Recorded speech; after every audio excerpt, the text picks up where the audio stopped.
Nah bayangin, setelah 3 tahun, baca firman Tuhan hampir setiap hari. Saya ingat-ingat saya udah 3 kali kayaknya. Dalam waktu 3 tahun. 3 tahun, habis 3 kali. Yes, setahun Kejadian sampai Wahyu. Ya, tiap hari bersaksi. Tiba-tiba berhenti sekolah. Apa kata dunia? Nah. Ya, udah ngomong Tuhan luar biasa, Tuhan hebat. Ya. Putus sekolah.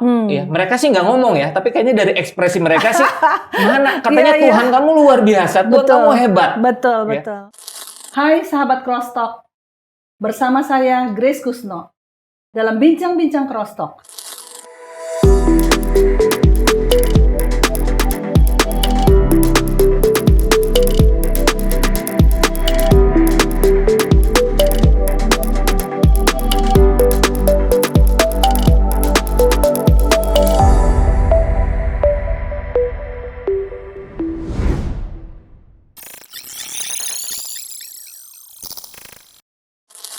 Kali ini narasumber yang ada akan menceritakan bagaimana kehidupannya.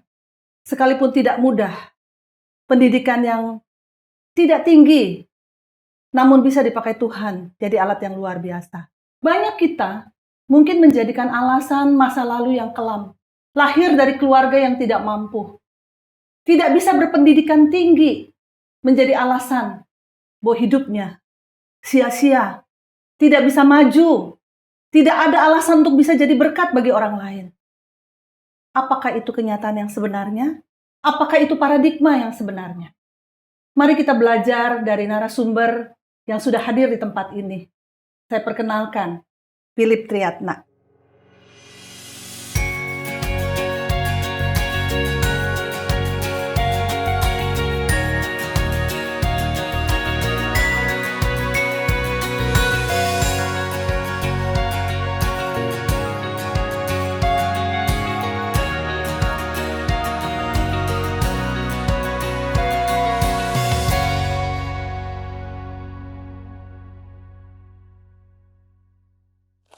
Halo Kak Grace. Halo Philip, selamat datang ya. Dan terima kasih sudah bersedia ngobrol-ngobrol bareng Cross Talk. Karena saya percaya, kami percaya peristiwa ataupun kehidupan Philip Triatna akan jadi berkat bagi banyak orang. Amin. Okay, amin ya. Nah, saya kenal beliau, itu sebabnya kami mengundangnya dan kisah hidupnya itu buat saya adalah luar biasa. Mungkin Philip bisa menceritakan lebih lanjut bagaimana dari masa kecil aja nggak apa-apa, ya. Bagaimana gitu kehidupannya? Kenapa kok cuma lulus sekolah pendidikannya tuh hanya SMP begitu ya? Boleh bercerita, Pak Philip? Boleh share kepada para sahabat Cross Talk? Saya selalu meyakini bahwa orang yang sukses atau orang yang berhasil itu adalah orang-orang yang sanggup menghubungkan setiap titik-titik hidupnya menjadi pembelajaran. Oke. Ya, jadi kalau kita bisa nyambungin setiap titik hidup kita, ya baik senang ataupun duka, ya sebetulnya itu sedang mendekatkan kita kepada mimpinya Tuhan. Oke, jadi hidup kita tuh bukan cuma segaris panjang, tapi di dalam garis itu ada titik-titik, begitu bukan? Yes. Oke, kalau lanjut. kita lihat cuma setitik-setitik, kita pasti akan frustasi. Tapi kalau kita pakai kacamata iman, kita lihat titik-titik itu disambungkan, ternyata itu cara Tuhan untuk kita semakin mendekat kepada mimpi yang Tuhan percayakan buat masing-masing kita. Baik. Ya, nah hari titik pertamanya gimana nih? Ya, nah hari ini, saat ini saya mau share tentang salah satu titik hidup saya, yaitu waktu saya masih kecil. Ya, saya dilahirkan, ya, saya anak ke-8 dari 11. Ya. Wow, banyak, hampir selusin 11 persepak bolaan bisa. Oke. Ya, jadi sebelum saya dilahirkan itu orang tua saya itu punya usaha tuh bangkrut, mengalami kehancuran. Jadi beberapa tahun sebelum saya dilahirkan, ya bahkan orang tua saya bilang waktu saya dilahirkan itu dalam kondisi ekonomi yang sangat parah. Paling terpuruk gitu ya? Iya. Nah, taunya dari mana? Itu kami kan tinggal waktu masa kecil itu orang tua saya dengan kakak-kakak saya itu tinggal di kota Cianjur. Oke. Ya, tinggal di kota Cianjur. Nah, waktu saya mau dilahirkan, uang lagi pas-pasan. Ya. Nah, mereka dengar di kota Sukabumi, yaitu sekitar 30 km dari kota Cianjur, baru dibuka tuh rumah sakit bersalin yang baru. Jadi masih harga promosi. Oh, oh gitu ya. Melahirkannya pun harus memilih kota lain karena kekurangan uang tersebut. Oke, lanjut. Jadi saya dilahirkan di Sukabumi, ya seminggu kemudian pulang ke Cianjur. Oh begitu ya? Ya, kalau kakak saya, ya adik saya, ya sebagian besar lahir di kota Cianjur. Jadi dari situ saya lihat, oh berarti kondisi ekonomi saat itu sangat parah sekali ya orang tua. Nah, waktu saya kecil, ya mungkin kalau Kak Grace saya nggak ngerti ya, atau mungkin teman-teman yang lain, itu kita pernah tinggal dalam satu kamar bersembilan. Wah, itu paling 3x4 ya kamarnya ya. Oh, saya masa kecilnya juga sih satu kamar. Kami berenam, papa mama dengan 4 anak. Iya benar, pernah mengalami hal tersebut. Iya, ini bersembilan. Ya udah kayak teri ya. Nggak ada AC lagi. Iya. Ukuran berapa tuh Philip waktu itu? Paling 3x4 meter ya. Oh alah. Gitu. Oke. Terus seingat saya waktu kecil, ya itu kalau kita beli satu porsi bakso ya, itu untuk satu keluarga. Ya makanya kita kalau pesen di restoran itu, saya ingat restoran sederhana.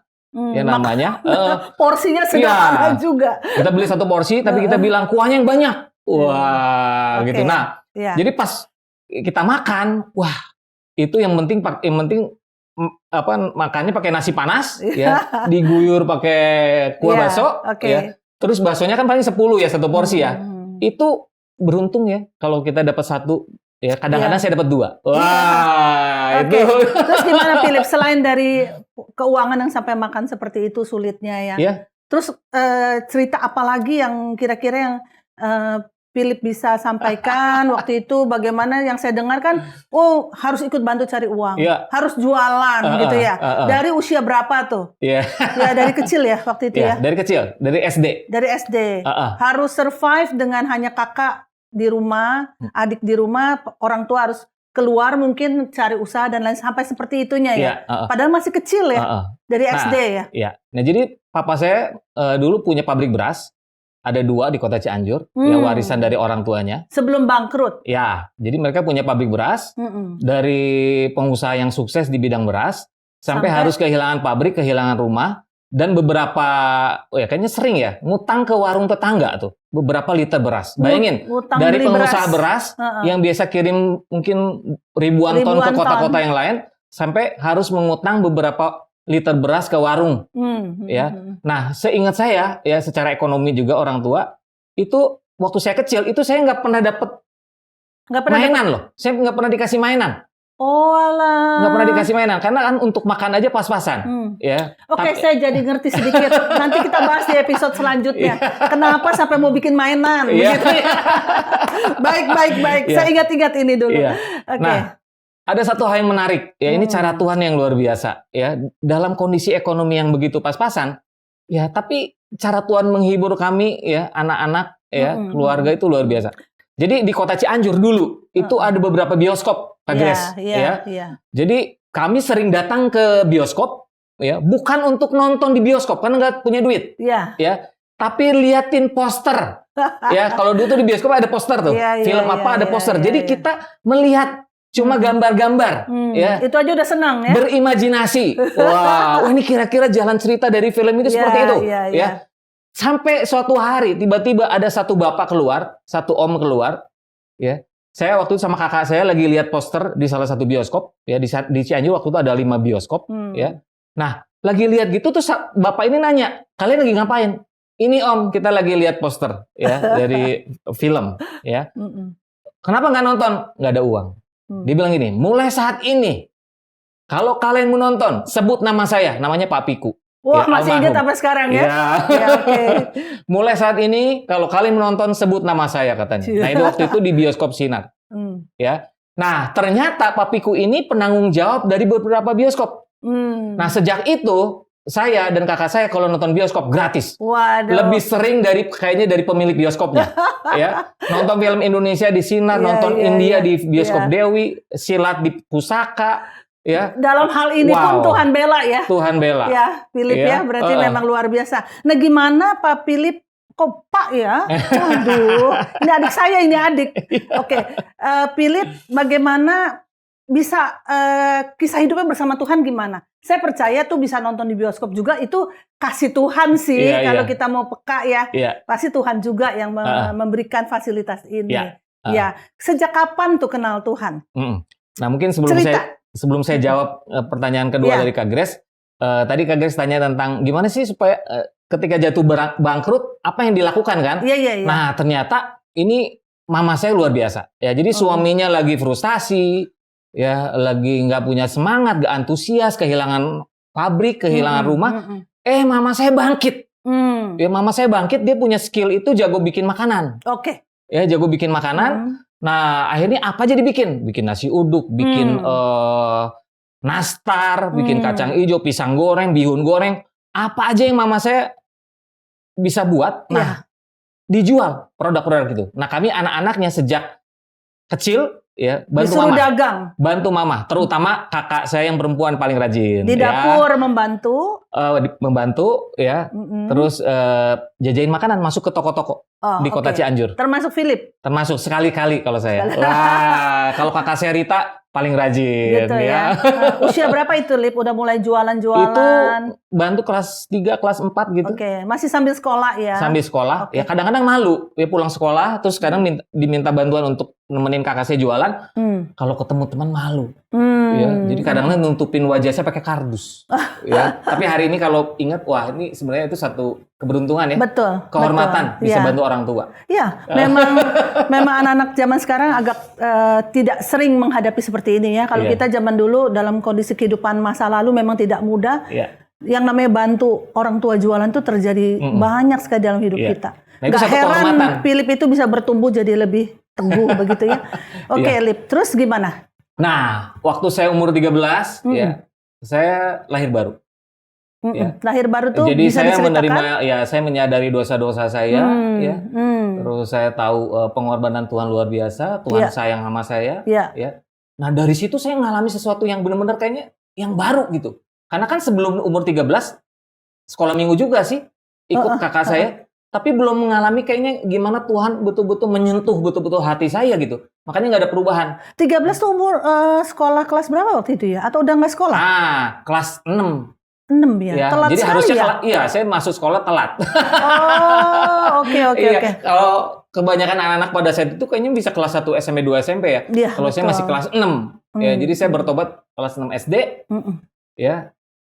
Itu dari Cianjur pindah ke Bandung.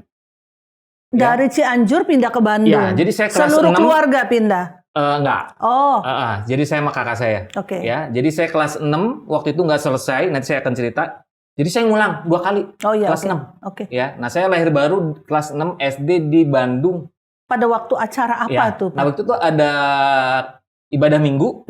Ya, paling yang hadir 10 orang. Saya ingat waktu itu pakai tempat di Wisma Oikumene di Jalan Rama ya di Bandung. Ya, jadi ada satu pelayanan di situ. Sekolah minggu dong, enggak?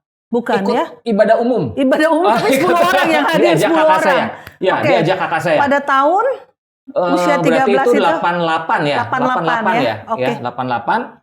Terus tiba-tiba waktu dinyanyikan lagu yang Bagai Raja Wali, Tuhan adalah kekuatanku. Oh iya, itu lagu luar biasa di zamannya. Wah, tiba-tiba Tuhan menyentuh hati saya nangis, menyadari dosa-dosa saya, sekaligus ngalami, wah betapa Tuhan begitu mengasihi saya. Di situ terobosan. Disitulah pertemuan dengan kasih Tuhan pertama kali ya, Lip ya. Dan saat itu, nggak tahu kenapa ya, itu pasti roh Tuhan ya yang membangkitkan itu. Tiba-tiba saya janji, Tuhan, saya mau menyaksikan Engkau, bersaksi tentang Engkau, menyatakan kabar baik, ya. Ya, setiap minggu saya mau bersaksi. Itu ya, di hari Minggu. Jadi, janji seorang anak usia 13 tahun. Oke. Jadi sejak itu hampir setiap hari ketemu teman, saya ceritain tentang Tuhan. Ketemu mama papa saya ceritain tentang Tuhan. Kakek nenek saya, om tante saya, ya. Ada satu semangat yang membara. Ya. Kasih mula-mula kayaknya. Kasih mula-mula. Iya, oke. Ya, itu saya percaya itu roh Tuhan sih yang membangkitkan semangat itu. Iya, betul. Ya, padahal kalau saya lihat dia sekarang umur 13 tuh kayaknya masih kecil banget ya. Iya, betul. Ya. Ayat apa yang didapat waktu itu, Lip? Sampai waktu itu kan ada lagu ya, Bagai Raja Wali. Kemudian mungkin ada ayat apa tuh? Kisah Para Rasul ya? Iya. Jadi saya dapat ayat yang menguatkan. Jadi Kisah Rasul 1 ayat yang 8. Jadi baru bertobat, langsung ayat itu rema ya, terngiang-ngiang. Coba ya dalam pikiran dan hati saya. Kisah Rasul 1 ayat yang ke-8 ya. Jadi ketika roh Tuhan turun atas kamu, kamu akan jadi saksiku di Yerusalem, Yudea, Samaria, bahkan sampai ke ujung bumi. Wah, saya lihat hidup saya biasa-biasa, tapi saya lihat janji Tuhan. Wah, Tuhan bisa pakai hidup saya nih jadi berkat. Ya, bahkan sampai ke ujung bumi. Nah, ya. Padahal kalau lihat ya kondisi waktu itu ya ekonomi juga ya dalam kondisi ya pas-pasan gitu kan. Saya lahir dari keluarga yang sederhana. Ya. Tapi pas saya lihat, yang menciptakan saya memberikan janji. Ya. Wah, itu saya pegang betul-betul tuh Kak Grace. Iya, betul. Ya. Seperti itu. Melihat hidupnya Philip Triatna, saya sendiri melihat bagaimana ayat yang didapat oleh Philip itu sampai detik hari ini dia tetap hidupi. Kalau ketemu Pak Philip Triatna, pasti tidak akan pernah lupa untuk sharing firman. Begitu ya, apa yang dia dapat langsung dia sharing. Tak pernah satu pertemuan kami bicara terlalu receh-receh. Ada receh-recehnya, tapi firman tetap akan ada.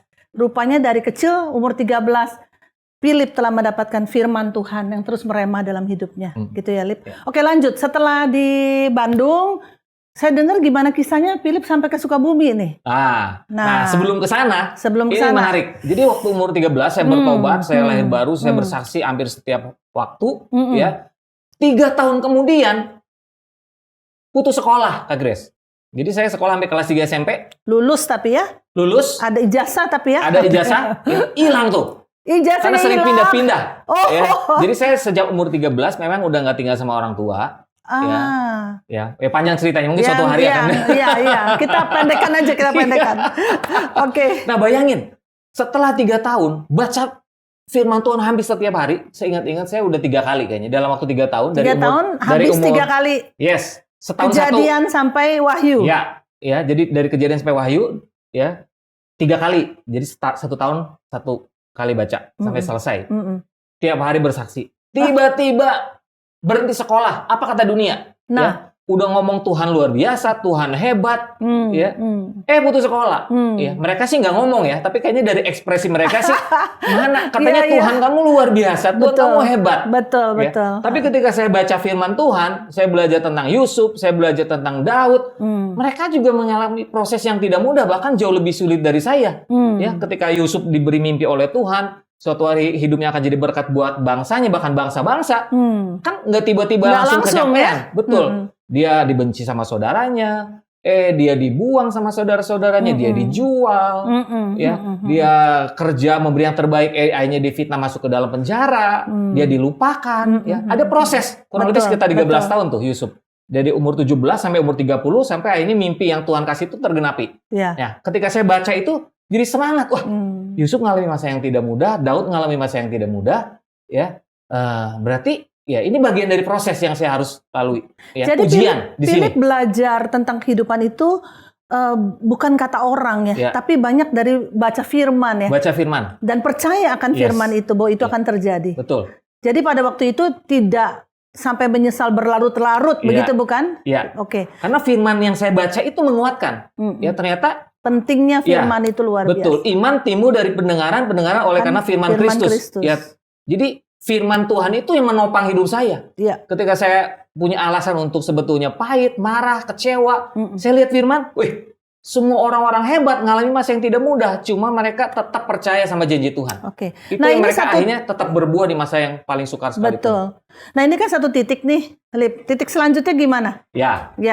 Ini nggak nyerah nih, berarti bergerak menuju titik selanjutnya dong. Yes. Oke, bagaimana? Nah, waktu berhenti sekolah umur 16, ya, saya pikir, saya kan punya bakat. Dari umur 7 tuh saya memang ikut klub badminton. Ya, jadi dari kecil sering ikut pertandingan bulu tangkis, masuk klub, juara sejak Kabupaten Cianjur, ya. Terus pindah ke Bandung, saya tetap lanjutkan di bulu tangkis, masuk ke klub Mutiara. Saat itu salah satu klub terbaik, sampai hari ini juga salah satu klub terbaik di Indonesia. Ya, saya di situ. Nah, waktu saya putus sekolah, saya pikir Tuhan mau bawa saya jadi juara nasional atau juara dunia bulu tangkis. Iya, amin. Waktu itu mungkin udah amin. Iya. Ini nih saya saatnya menjadi Daniel atau Yusuf atau Oke. Ini kayaknya cara Tuhan nih. Cara Tuhan, gitu ya.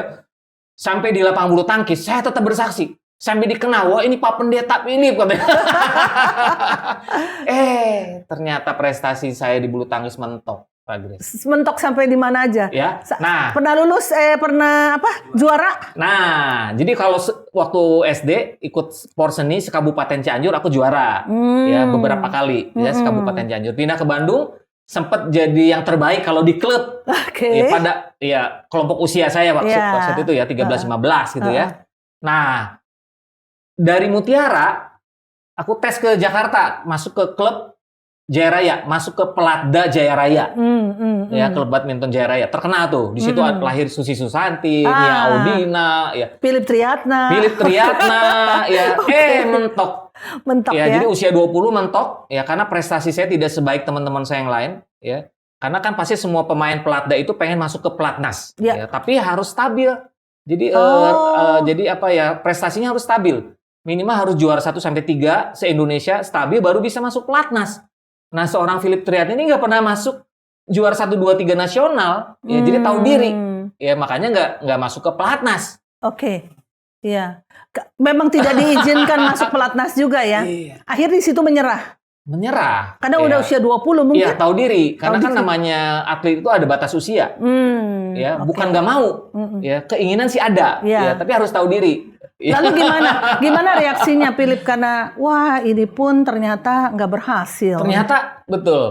Ya, ternyata nggak sampai juara nasional dunia juga. Makanya Kak Grace nggak pernah lihat saya di TV kan? Ngelihatnya di TV urusan game board. Nggak pernah lihat saya di TV. Baca korannya nggak ada tuh Philip Triatna. Diuji lagi. Mau tetap percaya nggak? Saya lihat hidup saya lihat Firman, saya lihat hidup saya lihat Firman. Wah. Oke. Semua harus melewati proses. Nah, ini proses yang saya harus lalui. Mau tetap percaya nggak sama janji Tuhan? Oke, ini titik lagi nih dalam hidup Philip ya. Tidak berhasil, punya mimpi, berasa mungkin ini jalan Tuhan terus nggak berhasil. Nah, titik nextnya gimana, Lip? Nah, ada yang menarik ya. Jadi selain baca Firman, aku punya kebiasaan baca buku tentang biografi orang sukses, ya buku-buku rohani. Ya ini luar biasa ini Philip. Nah, terutama dari umur 16. Waktu berhenti kelas 3 SMP, aku komit supaya nggak ketinggalan, ya, aku harus punya semangat belajar. Jadi sebulan 2-5 buku aku baca selain Alkitab. Ya, nah di buku-buku itu ya salah satu yang membuat saya termotivasi dia bilang ini, sukses bukan tujuan, sukses adalah perjalanan. Nah itu John C. Maxwell pernah ngomong. Ya, jadi kalau saya punya respon yang benar, sikap yang benar, itu orang sukses. Nah kalau kebanyakan orang kan mengukur sukses ketika kita nyampe tujuan. Ya, di buku itu dikupas ternyata sukses itu ketika kita punya respon yang benar dalam hidup. Oke. Ya. Jadi sekarang diuji responsnya lah ya. Ya, jadi paradigma saya dibetulin.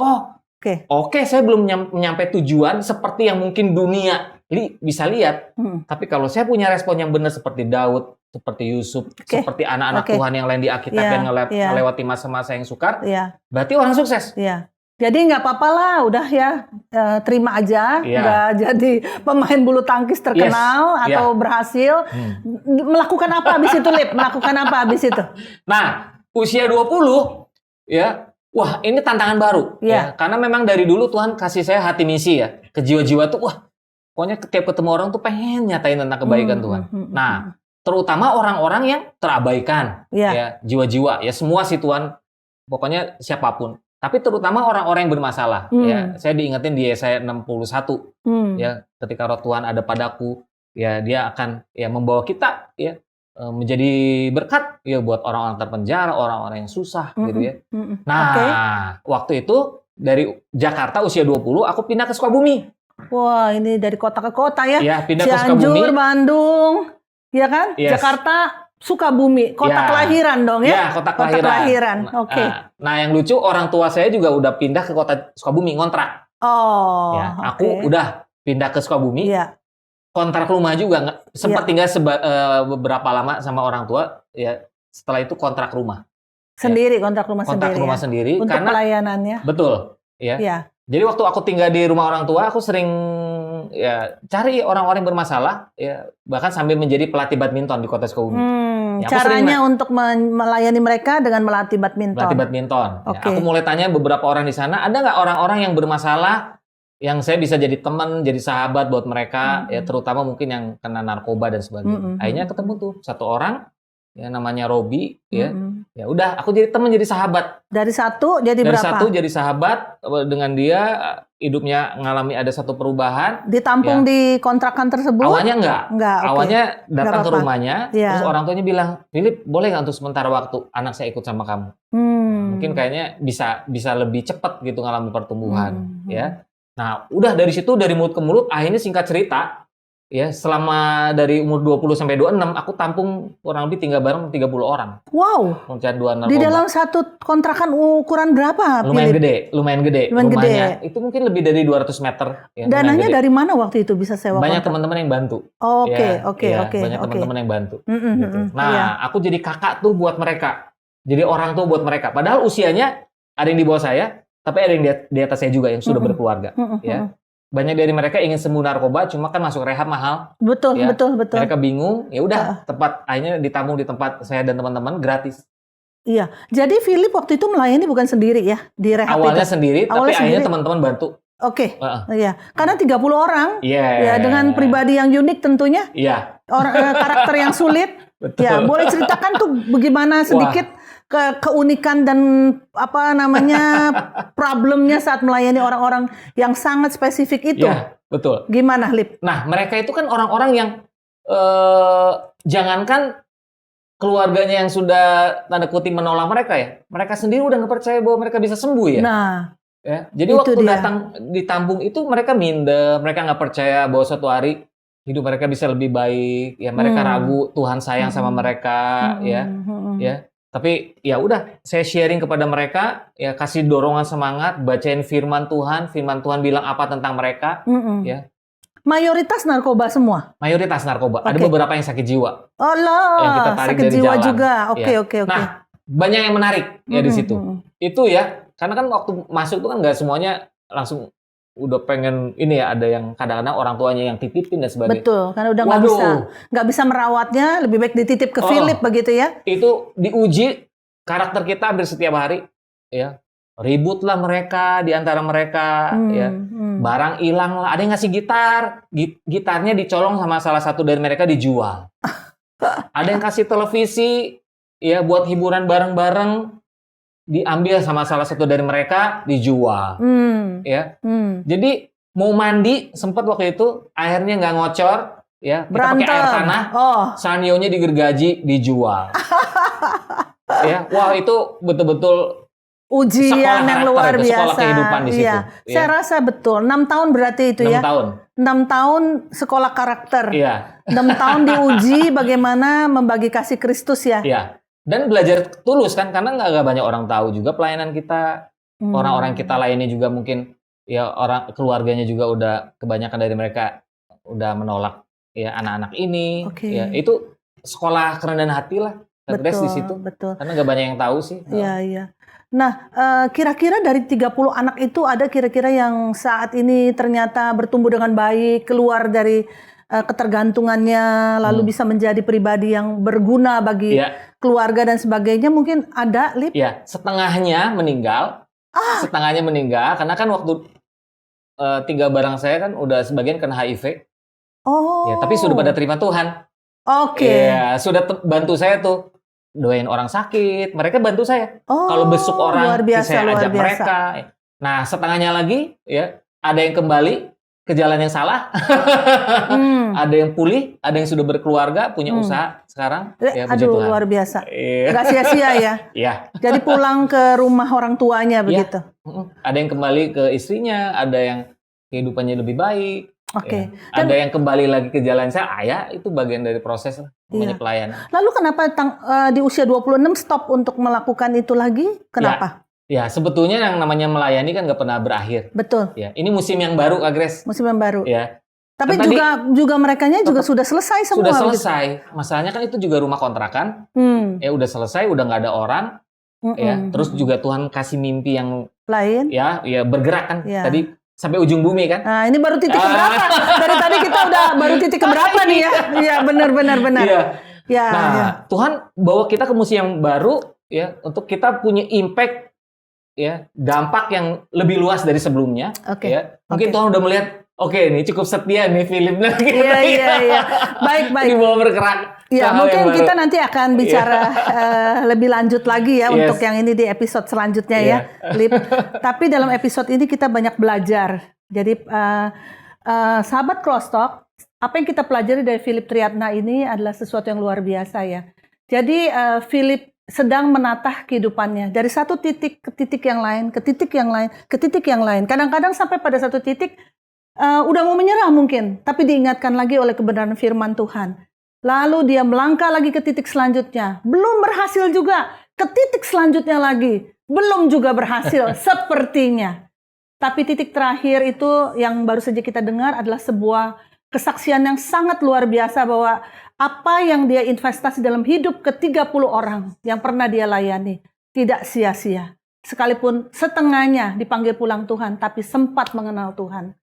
Dan sempat melayani juga bersama dengan dia. Dan beberapa juga dipulihkan. Beberapa mungkin kembali ke kehidupan yang lama. Tapi itu tidak akan menghentikan seorang Philip Triatna untuk tetap melakukan apa yang Tuhan mau. Jadi para sahabat Crosstalk, janganlah kita menyerah. Apapun juga masa lalu kita, seberat apapun, sejelek apapun, sehitam apapun, jangan kita berkata bahwa Tuhan tidak mengasihi kita. Tapi Tuhan sangat mengasihi kita dan Dia menerima kita apa adanya. Lebih daripada itu, bahkan Dia mau memakai hidup kita untuk kemuliaan namanya. Kita akan menyaksikan kelanjutan dari kisah Philip Triatna. Lebih seru lagi di episode selanjutnya. Reaksi dari calon papa mertua waktu itu gimana? Mungkin terkejut ya. Kalau saya jadi dia juga terkejut. Penghasilannya berapa waktu itu? Ditanya. Waktu itu ditanya langsung. Ya, akhirnya saya cerita. Ya. Jadi saya cerita, ya saya pelayanan anak-anak narkoba. Wah, pasti itu udah kaget tuh. Ya. Terus penghasilan lulusan SMP tahu dong. Ya berapa ratus ribu aja. Ya, dia makin kaget. Ya, akhirnya salah satu anak mantan presiden Indonesia ya kontak kami juga bikin board game tentang Bhinneka Tunggal Ika. Ya, akhirnya mulai tuh Kementerian Pemberdayaan Perempuan dan Perlindungan Anak ya panggil saya Majuli untuk bikin karya board game juga edukasi tentang karakter ya. Kementerian Kesehatan juga minta bantuan kami bikin produk tentang kesehatan. Ya belajar hidup sehat melalui cara dengan bermain, luar biasa ya, masuk ke UNICEF, ya WHO, ya. Akhirnya Tuhan mulai buka jalan, ya Tuhan nggak pernah bohong. Sahabat Crosstalk, agar kesaksian ini dapat lebih memberkati banyak orang, yuk like and share kepada sahabat dan keluarga lainnya. Bagi sahabat Crosstalk yang diberkati oleh kesaksian ini, mari berbagi di kolom komentar dan subscribe agar tidak ketinggalan kesaksian lainnya.